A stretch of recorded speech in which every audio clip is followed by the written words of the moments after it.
Today's readings prove to us quite clearly who's in charge here. And the answer is Almighty God. And let that never be in question. These readings are picked 50 years in advance. 50 years. I can tell you what the reading's going to be next year, this Sunday, etc., etc., etc. The people who picked these readings did not know that as I speak, this minute, we're watching the theater of Congress come to a climax with the vote on Kavanaugh. I never talk to you about politics, and I never will. I have nothing to say about politics. You vote who you get, it's up to you, your conscience. But we have to be amazed at the battle we've seen developing between men and women. Between men and women. I know nothing about that case. I don't know who's right. No, neither do you.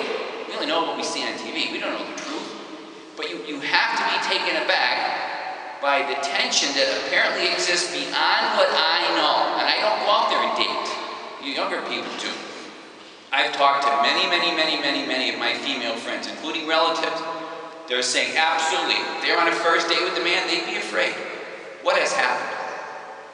What? I don't care what happened to Kevin. Who knows? Who cares? But what has happened in our world that women are afraid of men? How is that possible? The most beautiful thing in the world, love, has been damaged and maybe poisoned. And then you come to church, just who knows what the reading's going to be today, and it talks about a man leaves his father and mother and clings to Apparently what it says in here is not what's happening out there. Men, women are afraid of, are we all monsters? What? Where did that go wrong?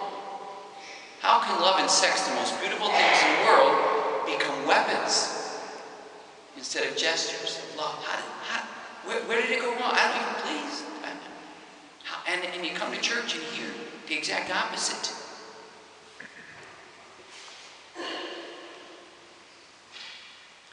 The issue is never divorce. Let me try to make that plain to you, okay? Sometimes a divorce must happen. If a woman is being abused, you leave and take the kids for safety's sake. If you need someone to tell you that, then you're not too wise. And if a priest, and I think some did, tells you to stay, if you're being abused, well, he should be removed from ministry.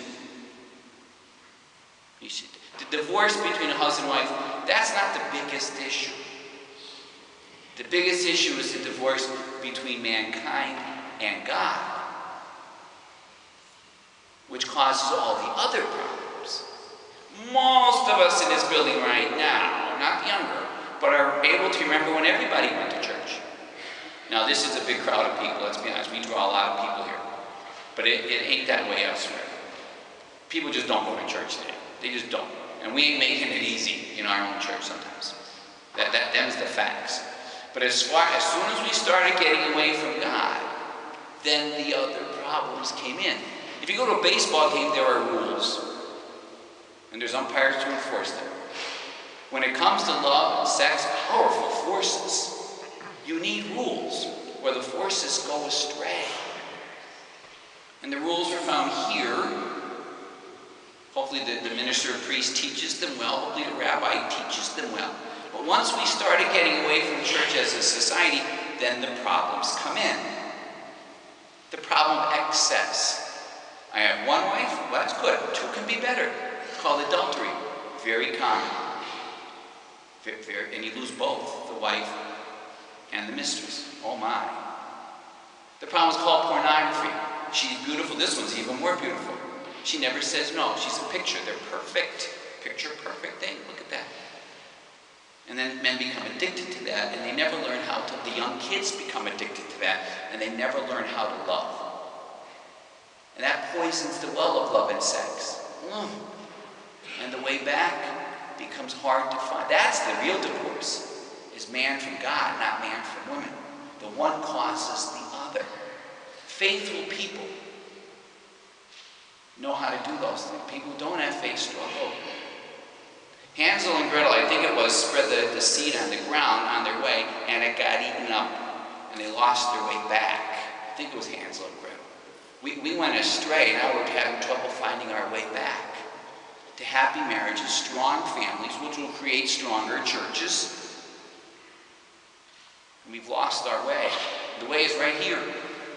The answer, Kavanaugh and you and I will all come and go and die, whatever, that's the world. But if love and sex have been lost, the only thing close to marriage, to heaven on earth, is a good marriage. And I pray you have that. If you don't try it, if you can find it, good for you. It's a wonderful thing. The only thing close to hell on earth is a bad marriage. It's my job to make sure the kids know better, try. The answers are all right here. God's word, faith, religion. The answers have always been here. The answers always will be. Let us stand, my friends. We'll profess our faith.